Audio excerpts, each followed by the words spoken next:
This is a 2008 Mercedes CLK63 AMG Black Series, and it's my favorite AMG car. And that's no easy feat because there are a lot of them to choose from.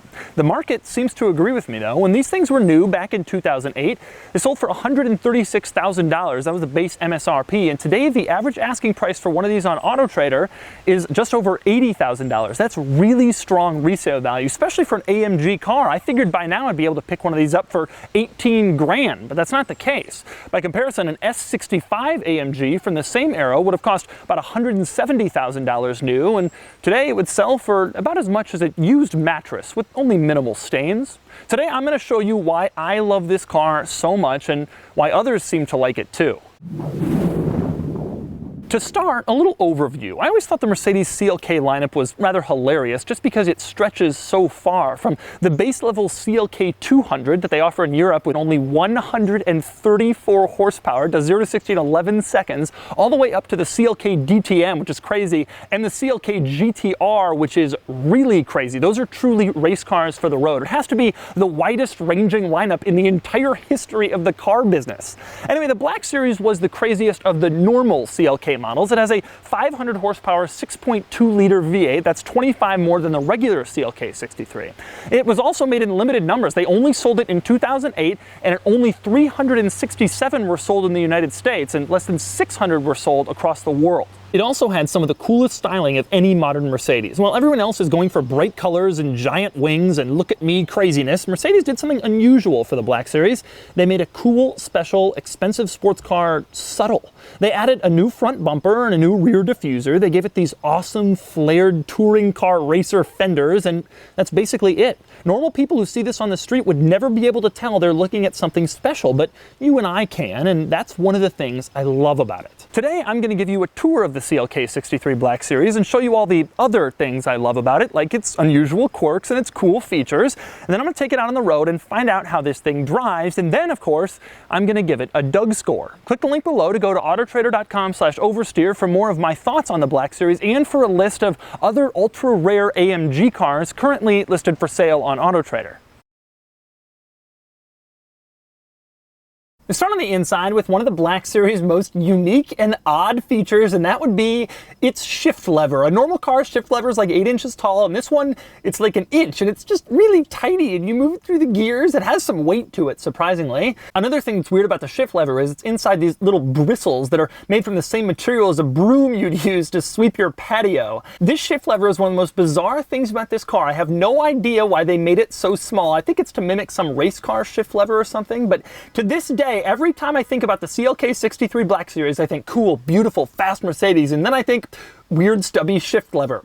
And now you will too. Next up, you've heard of flat bottom steering wheels, but how about flat sided steering wheels? The CLK63 Black Series steering wheel is quite an odd shape. The bottom is flat and the sides, they aren't exactly round either. I wouldn't call this steering wheel square, but it certainly isn't close to circular. Next up, moving on to the front seats, which are some of the strangest I've seen. Now, this car has these really tight, grippy sport seats because it's a high-performance car, and they've gotten rid of a lot of the power functions in order to save weight, but they've left a few of the power functions on the side in the normal place.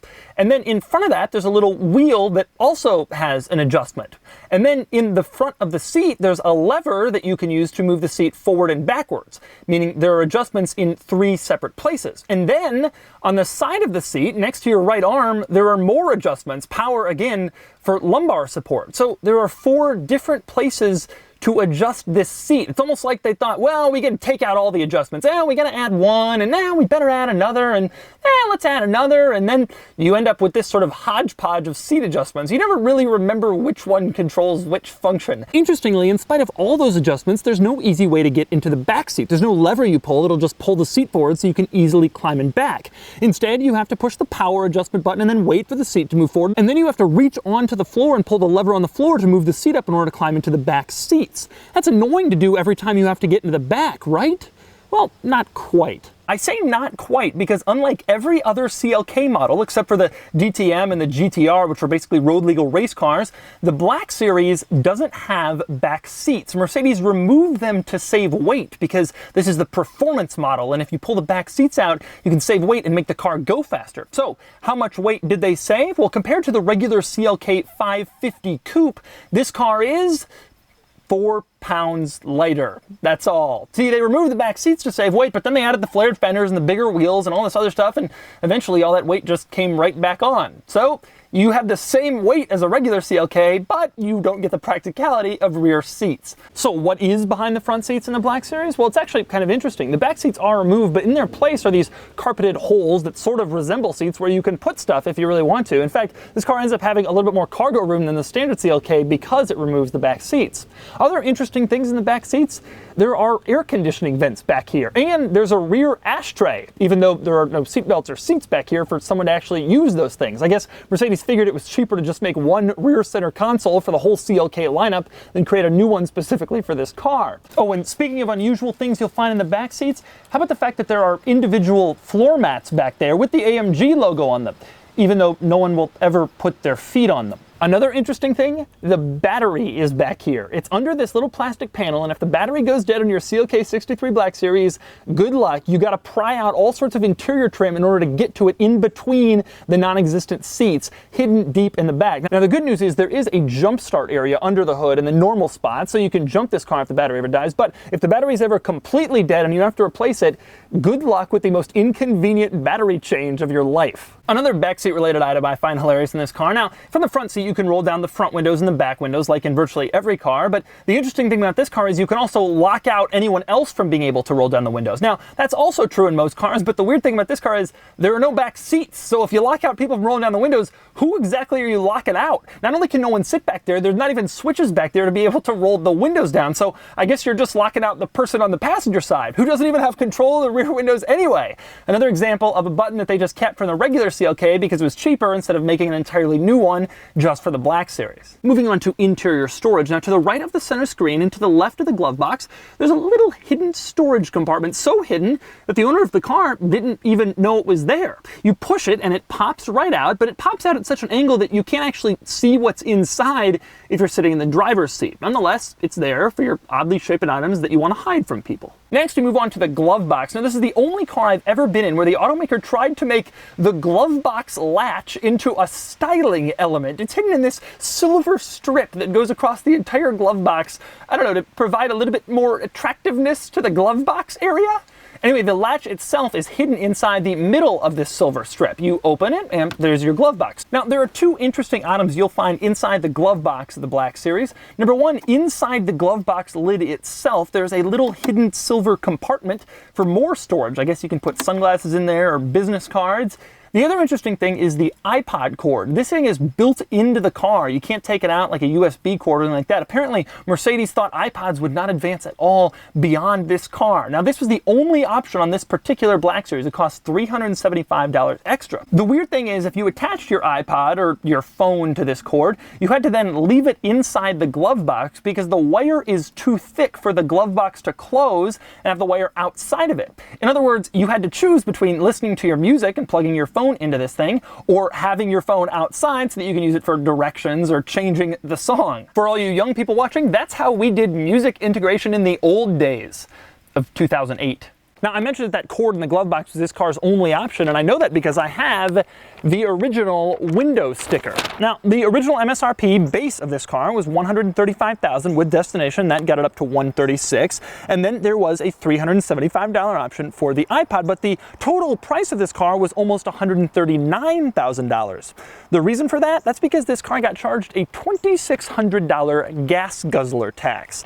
Lest you think that's unfair, the EPA estimated this thing gets 12 city and 19 highway. This isn't a car you want to drive around for efficiency. Next up, back to the interior. Look around, you'll notice there's only one cup holder, even though there's two seats. Ah, but not so fast. The second cup holder is hidden under this little storage lid. One cup holder is visible and one cup holder is hidden, just in case you have a Black Series and you want to lie about how many cup holders you have. I don't know. Now, next up, the Black Series doesn't have heated seats or cooled seats. It lost all that unnecessary luxury stuff in the pursuit of the 4 pounds of weight savings I mentioned earlier.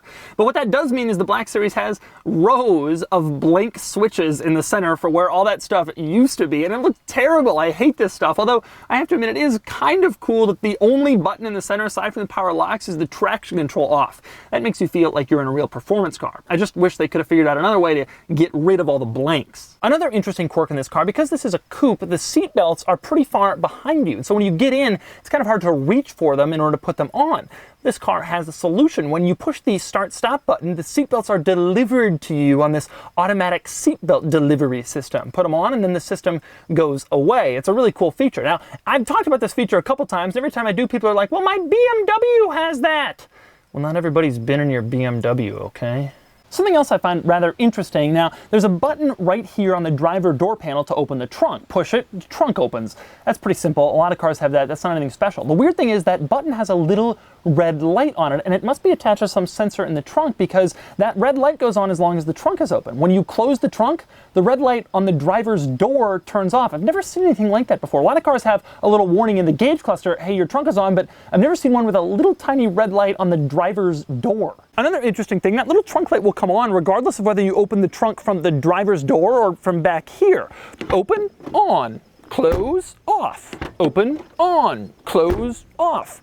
I don't know why you'd keep doing this, but if you have a Black Series in your board, you can give it a try. This kind of quirk is something I don't think 10 of us will appreciate and find interesting, but to the other 9, pretty cool, huh? Now, since I'm back here, a couple of other interesting trunk details, starting with this little warning label on the trunk hinge. It seems to suggest that the trunk can only handle 110 pounds of luggage. That means you can't even have someone sit inside your trunk. You can barely put 2 full-size suitcases in here before this thing is at its capacity. It's crazy. If the fuel economy doesn't deter you from taking this car on long trips, maybe the trunk's payload capacity will. Another interesting thing back here, look inside the trunk and you will find a giant black bar that goes across the middle of the trunk. That's to stiffen the car, to make it a little sportier, and make it handle a little better, and you won't find that bar on your standard CLK. Something you will find on your standard CLK, however, is a spare tire, and this car has a spare tire well. It also has tire changing tools, so when you get a flat, you go into the trunk, you find your tire tools, and you think, yay, I got a spare, but you don't. Instead, they give you some Fix-A-Flat. Good luck. Oh, and by the way, that can of Fix-A-Flat, here it is, and it has an expiration date. Every few years it has to be changed as part of the regular servicing of this car. This particular one expired in August 2011, so if the owner of this particular car gets a flat tire, well then, double good luck. Next up, one of my all-time favorite features about the CLK, every CLK, is that it's pillarless, meaning you can have your front window down and then you put the back window down and there's no pillar here, so it feels like this wide open driving experience. I love that. I love how it makes the car look when the windows are down or up. I think it's absolutely gorgeous. It really contributes to the look of this car. Also interesting, because of this car's pillarless window setup, the windows do something a little bit interesting when you go to close the doors. Now, in a lot of sports cars, when you close the door, the window raises just a little bit in order to form a seal with the roof of the car so that water doesn't get in. In this car, the window does that in the front, like in most exotic sports cars, but because there's no pillar here, the back window also has to do it. Watch what I mean. Also interesting, I love this car's flared fenders. One of the coolest styling elements in this car, makes it look just aggressive enough to separate it from the regular CLK, but they come with a drawback. The owner tells me that because they're flared out a couple of inches, rocks and debris from the front wheels get kicked up and constantly hit the flared fenders back here, so he had to put film on the entire fender in order to protect it. Something to think about if you're interested in a CLK63 Black Series. Next up, onto the engine of this thing, this massive, mean 500 horsepower, 6.2 liter V8, but it also hides a secret. This car has a problem with its head bolts. Now, that's an important part within the engine that can fail, and when it does fail, it'll destroy the entire engine. Not that many cars with this motor are affected, but some are, and it's not just the Black Series. E63, S63, every car with the 6.2 liter AMG V8 could potentially be affected. When it does, your entire engine goes, and the replacement is something like $50,000 for a new one. Or you could just replace the head bolts prematurely. The cost of doing that is about $4,400. Still not cheap, but a lot better than a new engine. A lot of owners have started to do that, of these cars and of other 63 AMG models. But while that motor may have a grenade lurking inside to destroy it, all is forgiven when you hear it. Take a listen.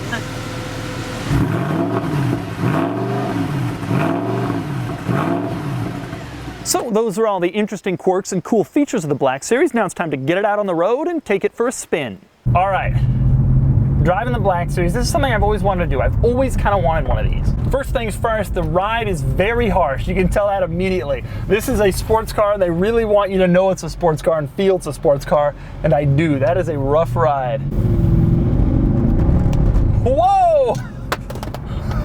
I floored it there, and the traction control was jumping so much that it kicked the iPhone off its mount. The owner told me this. He said if you floor it, it really kind of fights against it. But if you turn traction control off, it's just so rascally that you just get scared. The steering at low speeds is really heavy. Now that I move, I'm going about 40, it feels normal. But at low speeds, it really feels like you're doing some work. This car has power steering, but apparently not much. Man, going around tight corners, this thing is really, really capable. Whoa, I can't believe how quickly it changes directions for a 10-year-old car. I drive a lot of 10-year-old cars, and I'm used to making excuses for them. Oh, well, it's 10 years old, so it can't be expected. This thing is sharp. Wow. Wow, but it's very fast. And it gets a little squirrely. It gets a little squirrely. When you floor it, it kind of gets, it doesn't, straight line flooring it is not the thing that happens in this car, which is a little bit unnerving. It's very precise. It really feels, when you're driving this car, you'll understand what I'm talking about if you're driving something really good like this. When you're driving this car and you move the steering wheel, it feels like the whole thing moves as one unit. The SLR, I remember driving, and it felt very heavy, and it felt almost like the front was moving at a different rate than the rear. This thing feels like you're almost driving a circle and you're in the middle of it. Like it all is just moving at the exact same pace. It's very impressive. The sound is great, although I think the newer AMG cars, it sounds even more drastic. I'm in sport mode, there's no exhaust button, so this is as good as it gets. And I think the new AMG cars are even more throaty and mean. I think exhaust, automakers have taken more and more liberties with them over the years. But man, it bumps you around. It also bumps you around like one unit. I love how this car handles. I can't believe how well it handles. It just feels as sharp as any exotic I've driven on. I mean, the center of gravity is higher and the steering is a little lighter, I admit. It's no Ferrari in that sense, but it actually isn't that far behind. This is a great car for these back roads. I'm stunned. Every time I get in a Mercedes performance car and it actually performs like a true sports car, I'm shocked. Because in my estimation, Mercedes is a company that just throws big engines in their normal cars. This car has actually been tuned to drive like a good backroads performer. Who knew?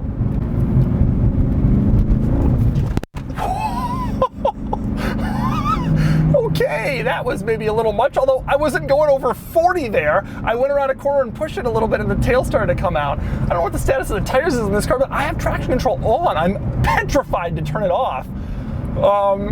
This thing is crazy. You can have some serious fun in this car. And you can get into some serious trouble, clearly. Wow, really quick. Really quick, tons of mid-range. I love my bi-turbo AMG car, but these old naturally aspirated engines just have power at every little bit, and they just have endless torque, and I love that. I don't have to really stab the throttle very far to get going exactly how fast I want to get going. For 80 grand, which is what these are going for now, this is one of my new favorites. Truly, maybe my new favorite. It's not quite as quick as a GT3 around corners and stuff, but I love how it looks, and I like the sound, and I like the big V8, and it just seems tossable. I would give this is the first car where I really feel like I would give anything to take it to an airport or a runway or a racetrack and just bomb around and slide around and do power slides like Chris Harris. Usually I just want to drive and see how it is. Oh, how does it feel in traffic? I don't want to drive this thing in traffic. I would take this thing on back roads for the rest of my life if I could. It's so much fun. And so that's the CLK63 Black Series. With only 367 of these sold in the United States, this car is ultra rare. It's also absolutely beautiful, just gorgeous. And it's full of interesting quirks and cool features, and it's a lot of fun to drive. It's also a lot more subtle than a Ferrari or a Lamborghini, more under the radar, which I absolutely love. I love the Black Series, and I only wish these things would come down in price, because then I could afford to buy one. Anyway, on to the Doug score. Starting as always with the weekend category and styling, I have to commend the CLK63 Black Series for its amazing flared fenders and its simple, subtle shape that doesn't beg for recognition from every other driver on the road. The flared fenders, the wheels that perfectly fit its character, it's perfect, or almost perfect, as the design loses a point for still recalling a lot of the regular humdrum CLK, and it earns a 9 out of 10. Acceleration, the CLK63 Black Series does 0 to 60 in 4.1 seconds, earning it a 7 out of 10. Handling is awesome, and it's not as precise as the very best cars, but it's so much more tossable and fun to throw around. It gets an 8 out of 10, and it maybe isn't as quick or as sharp as some of the other cars with this score, but it's more joyous. Cool factor is strong, but not amazing. It's a fun car, and I always stop and look when I see one, but most people would never bat an eyelash, and it gets a 7 out of 10.